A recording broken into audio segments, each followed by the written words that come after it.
I am so lost on what to watch now. I don't really know any other animes. I keep scrolling and scrolling and scrolling and nothing looks interesting. And I don't really like watching animes back to back, like having some breathing room, but Love is War Season 3. I cannot think of anything else to watch, so I'm gonna go ahead and finish this anime up and just see how that goes.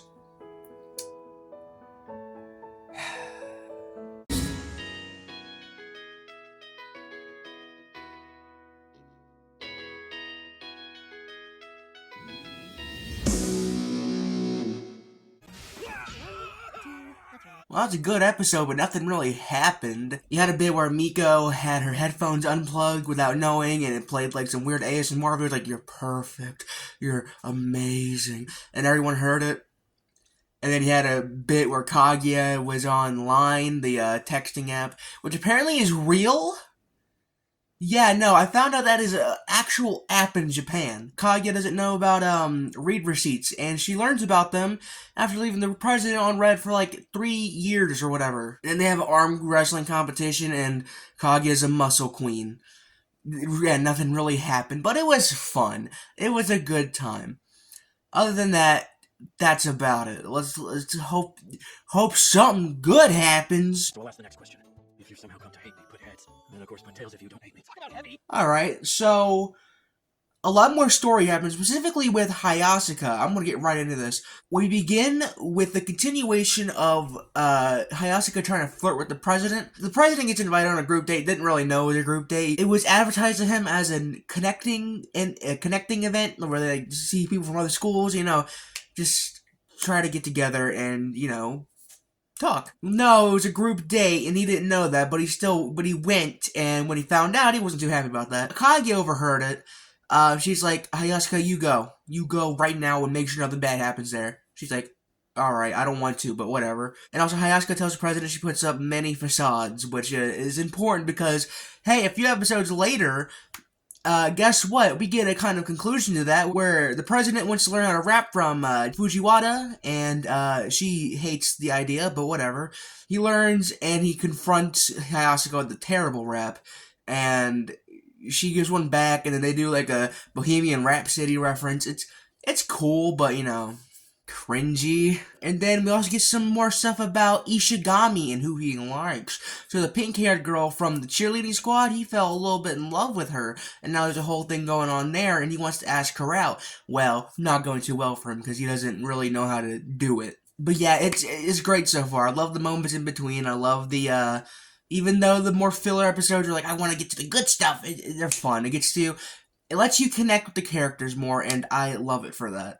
So, let's finish off this anime, huh?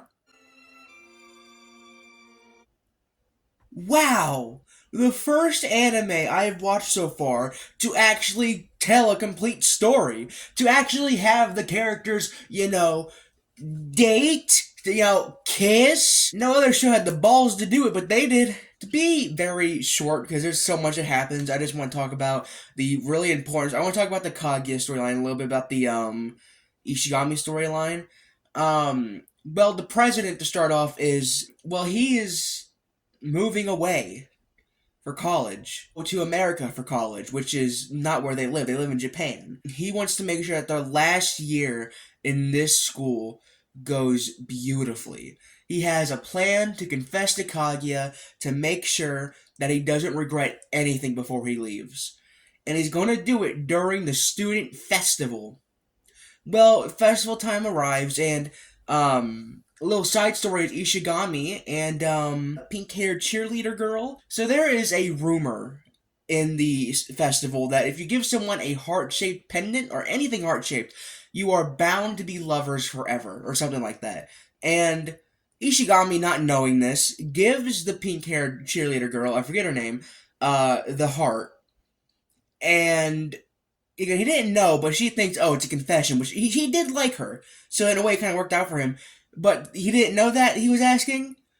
So there's a whole thing of, like, her running away, him trying to find her, wondering what he did wrong. And Kaguya is trying to not have Ishigami heartbroken right now, or Fujiwara in the way, because it would ruin her plans to also confess to the president. Both of them have the plans to confess, but only one of them does it. Yes, they actually do it. It actually happens. But we'll get to that in a minute. Eventually, Ishigami and the pink-haired cheerleader girl, they meet up.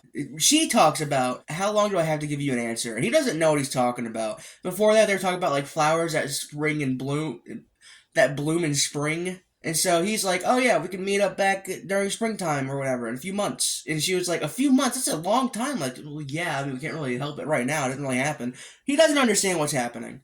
I think he gets told. I could be wrong about that, though. Yeah, we never know how that goes between them. So Ishigami and the cheerleader girl agreed to meet up again in the springtime whenever the flowers bloom when it looks pretty. I don't remember exactly what it was, but we'll see what happens if that's ever shown off. Going to Miyuki and Kaguya's story, Miyuki set up an entire puzzle for the festival. Had a bunch of balloons get stolen, had like a big egg get stolen, like to throw Cheek off the case specifically. He made it so only Kaguya would understand what the puzzle was, but also made it convoluted enough so Fujiwara would also try to figure it out, but get thrown off completely.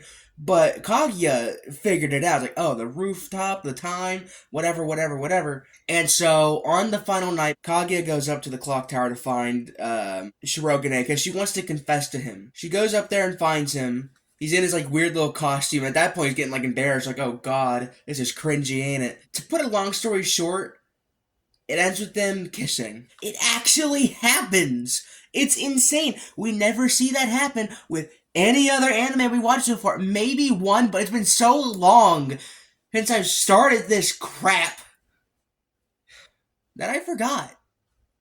But, God, it's amazing! It's a great ending! But that's the ending of season 3. There's a whole movie that goes into like what happens afterwards, and it is the perfect ending. And it's about Kaguya's different sides and emotions. Something I said I wanted to see in like season 2. I want to see more of Kaguya's emotions. And this whole movie is based around them. Not to mention how amazing the theme song is for the movie, because like for some reason on Crunchyroll it's divided into 4 episodes. It's stupid, but it's an amazing movie. It's great. It has Kaguya going through so much to be like, I'm worried that you won't love me if you see every side of me, and so he has to prove it to her. And so she acts cold towards him. She acts like that, all this towards him, until finally they just like, all right, this will work out. And it's a really sweet and cute moment.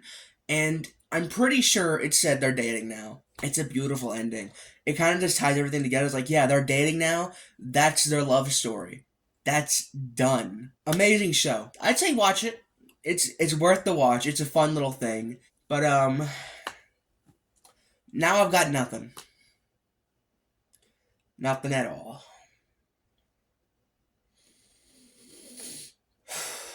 I'm getting bored of this crap.